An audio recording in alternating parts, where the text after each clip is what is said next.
Make it your ambition. The Apostle Paul to the Thessalonians. Make it your ambition.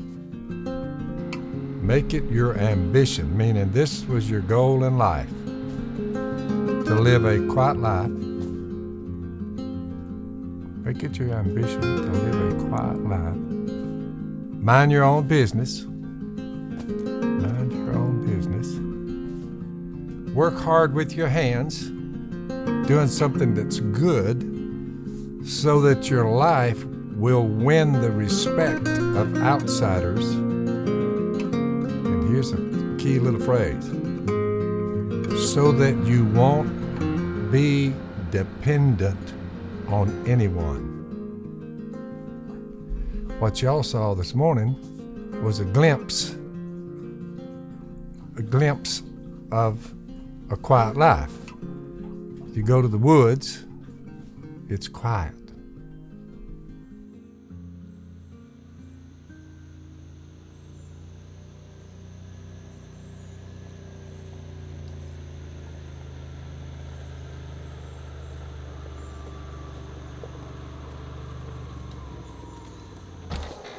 This is where we come to every morning to leave. We go down that little cut right there. We go out in there, and we'll flood on this one about 200 acres of woods. All the blinds out there, we'll start when the water keeps going down. The water 10 days ago was up on top of that ridge right there, but we're draining it down. So we got the beavers on the run. Once a week, we pull down here, just like we are now. I'm gonna walk out there. I'm gonna crank both them motors, if they'll crank. They're not gonna crank if you don't come down here once a week, fire them up with them sitting there.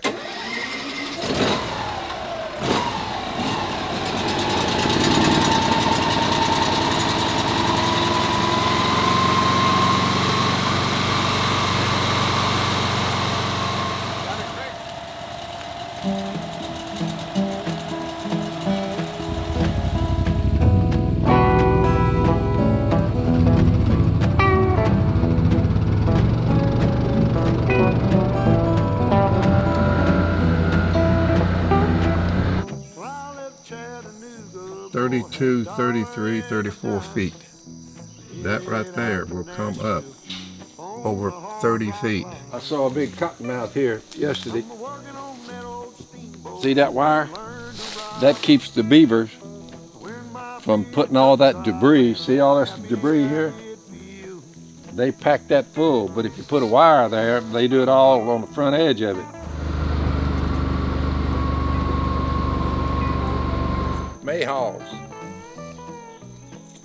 So to give you a good jelly, you plant your little orchard. The water sometimes comes up here. Some years, it'll be a foot deep here. We'll be getting our mayhaws with nets. But that bear turned that thing over. That's full of deer feed, minerals and all that. Well, that bear turned that thing over and he just ate the whole batch. Louisiana state flower. Pretty cool. Drain it out. Get a food regime that ducks like on it, and deer. So we're within the confines of what the Almighty does, naturally or supernaturally, whichever way you want to look at it. That tree was here when Thomas Jefferson was president. I know it's 200, 250. I would say it was a little, might have been a smaller one. But it's been there a while, you know it, Martin? That's a big tree, real big. There's about a 10-foot gator. We saw him the other day. Last year we saw him 2 or 3 times. He's wide, he's thick. Mid-August, we start singing the Canadian national anthem. You say, why? thank the Canadians. That's where all them ducks coming from.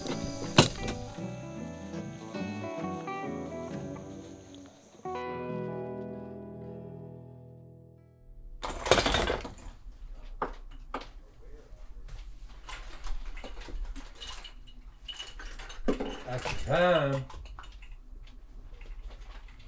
this was unheard of.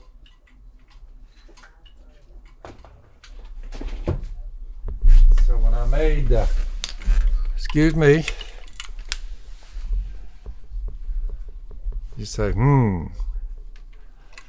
So back when I said, Miss Kate, come here a minute. She walked up, she looking at me, I said, here's what I want you to do. I said, I could teach school, but it tops out at about $35,000 a year. I said, I'm educated from Louisiana Tech University. I do have a master's degree, so I'm not dumb. But if I stay in the education field, tops out at $35,000, $40,000 a year if you're lucky. I said, we can beat it. She said, what are we going to do? I said, find me a place on the river, on the bank of the river. I said, we don't worry about if the water comes up under our house and floods in the yard. That's what we're looking for. So we don't care if it floods from time to time. I said, find me a place on the river. I'll fish the river. We'll survive. And I said, after about 4, 5, 6 years, I'll get this duck call right here. I didn't have but one of them. I just had one. And I said, the old original, I gave it to somebody somewhere down the line. But I just showed her the one duck call. I said, see that? She said, yeah. I said, I'll get those on the market because I'm not a good at that much stuff, but one thing about it is I can call a duck.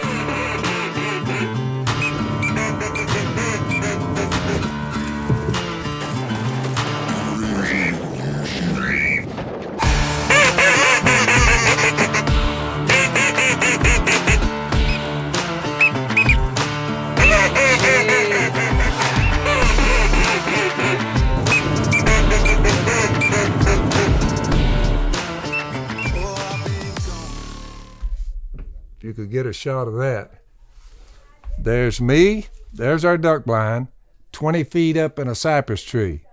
It was there that guy right on my left right there, he's gone on. He was converted, I converted him to Jesus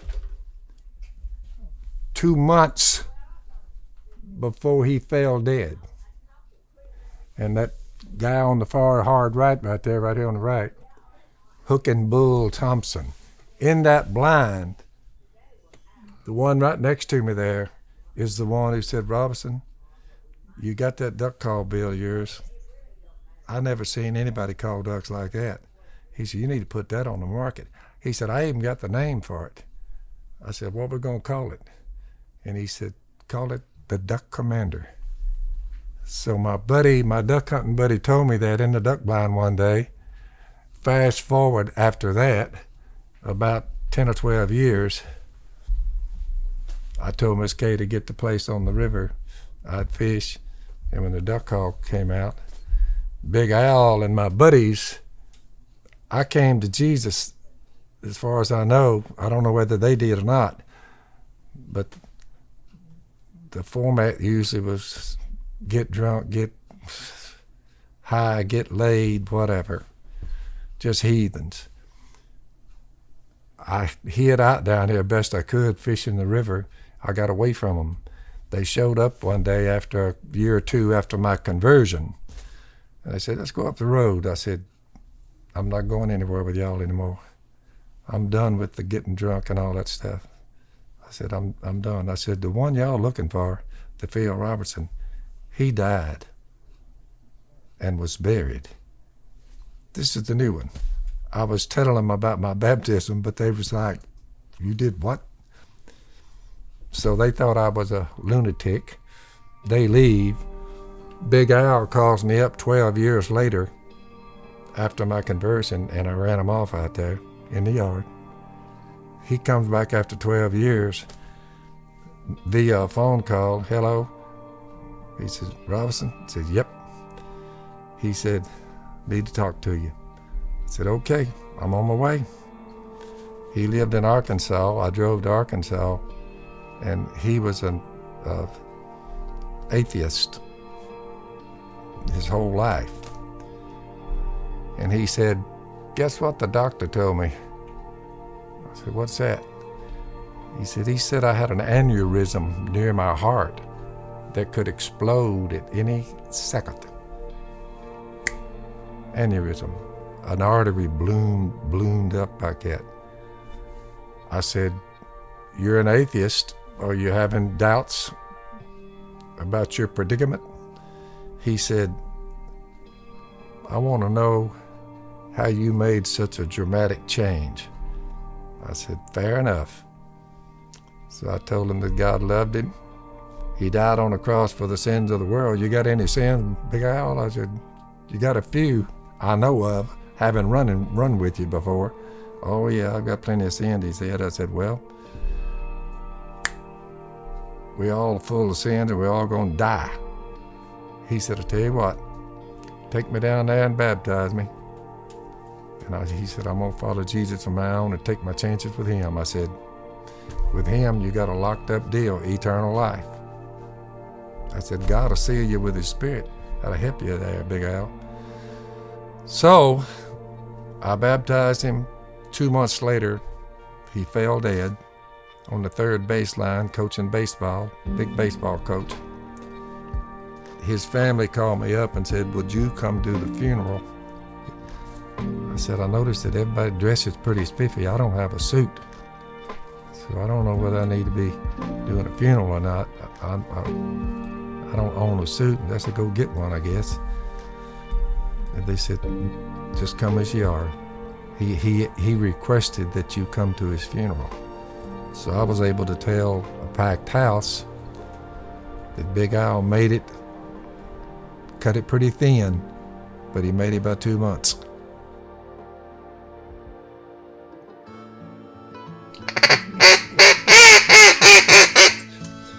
Most of them stopped there, but we went on and made a call that sounded like a gadwall.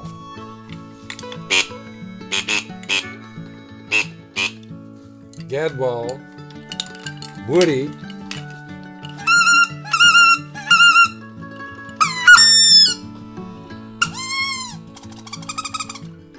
so we got wood duck, we added that to it. You say, why? Nobody ever done it. No gadwall call. No wood duck call till I come along. You say, did many people copy that? Boy, did they copy it. I didn't say nothing. There's a mallard drake. No one ever had of that.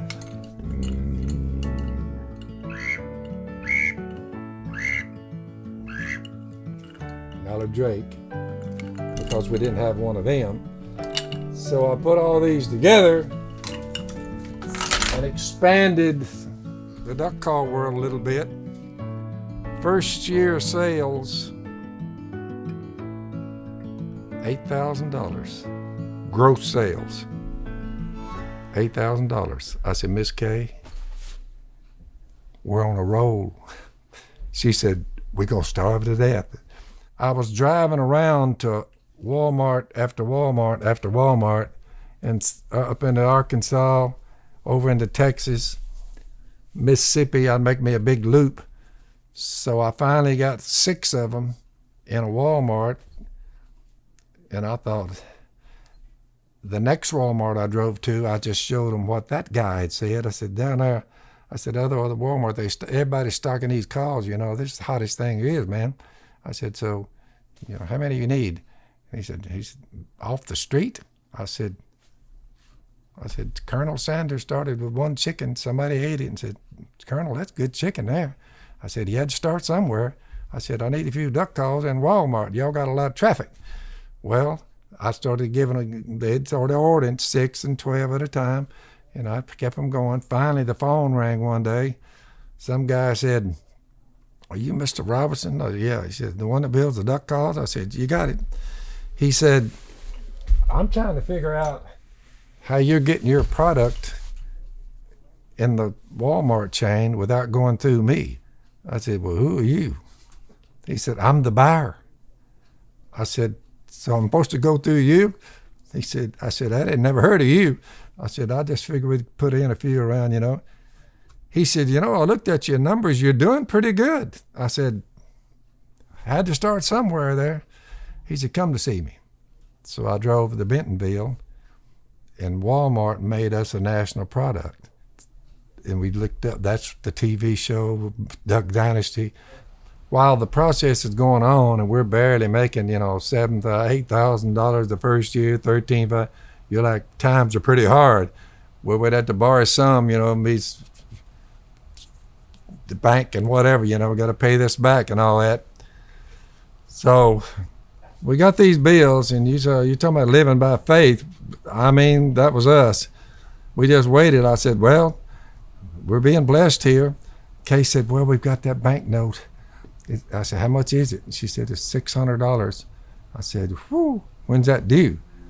She said, "This month, the end of this month." So I had all these hook nets, trot lines. I'm trying everything, but I'm not quite making it. So it got down to the last day, and I got to go meet with the banker to try to persuade him to cut me a little slack on the $600. Interest, whatever, you pay it, and then you keep going. But anyway, I told Miss Kay, I said, "How many more days do we have?" She said, "Tomorrow's the last day." I said, "Well, we'll pray about it and see what happens." So the next day, I said, "Here's what you do. Let's go check the mailbox before I go up there and meet with the banker. Let's go down there and look at the mail, and maybe we got a duck call order or whatever." She said, "You're not going to get $600 at the mailbox?" I said, "Well, let's check it." So we walked down there. She goes with me. We walked down there at that mailbox. I opened it up, and I'm thumbing through the mail, and I get an envelope. It says, "The Bank of Tokyo." Some other Japanese town, but this was from the Bank of Tokyo. And I thought, I looked up in the sun like that. I said, "Miss Kay, it's a check." I said, "I can see it, it's a check." She said, "Are you kidding?" I said, "Let me see here." I opened it up.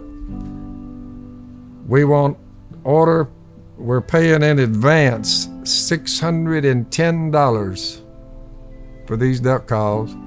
Send us the $600 worth of duck call." And I'm like, "Go up and give that to the bank." I said, "You got $10 to spare there." True story. I was stunned. She cried. She said, "Can you believe that?" I said, "Hey, the Lord works in mysterious ways," is all I can say. You can see a line there, all the way up to right there. That's about 20, but it gets way up there. That's the result of the Corps of Engineers damming up the Washita River. When they dammed it up, they raised it up at their dam 16 foot higher than it used to be.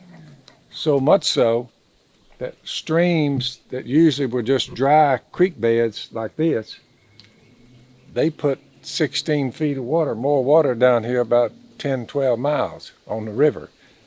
So this ended up being the pool stage. The point being, it doesn't take near as much water to flood all of this as it used to, because it's already got a 16-foot jump on it. So when that water hits that big dump down there, here it goes.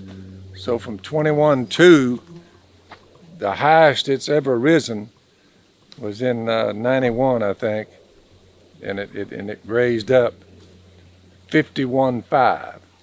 So they just stair-step the water to bring it up for barge traffic. So we're here, right in the middle of all of it, trying to shoot a duck. See these books? These books all have dates on them. I don't have them in order, but I can just tell you, that was 2019, 2020. This one, 648 ducks.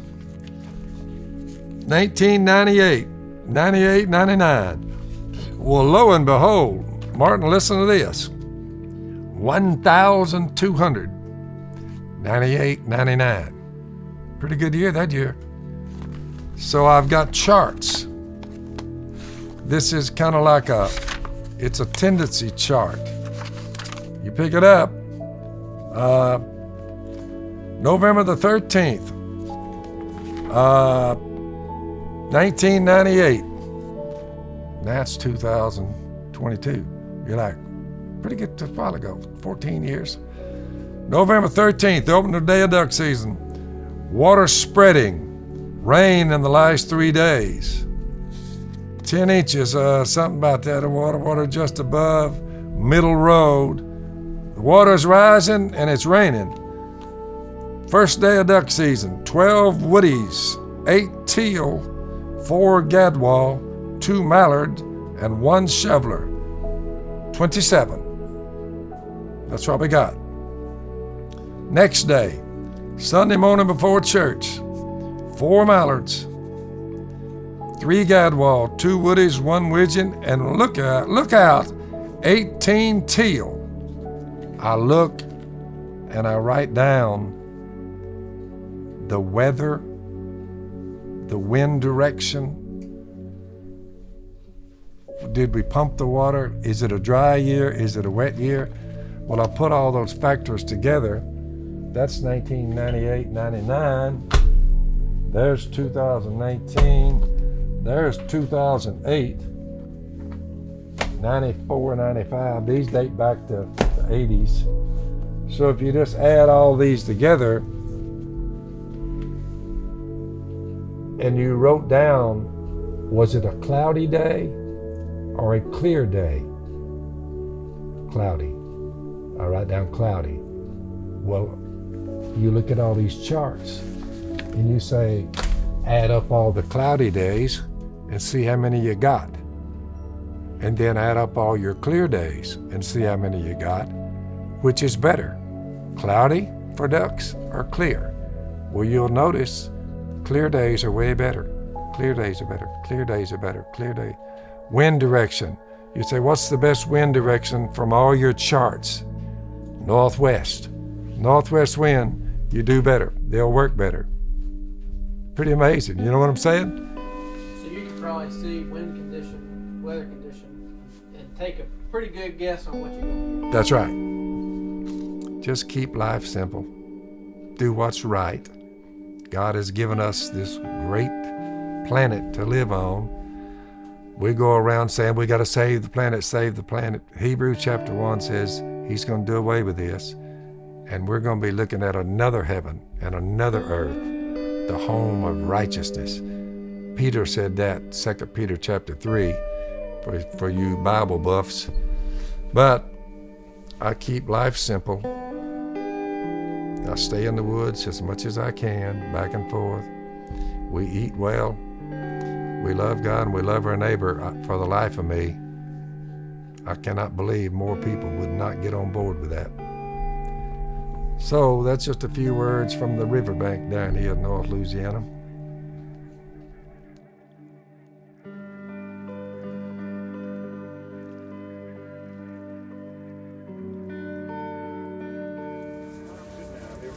Boys, at 27 years old, I didn't even own a pair of hip boots or waders. At 47 years old,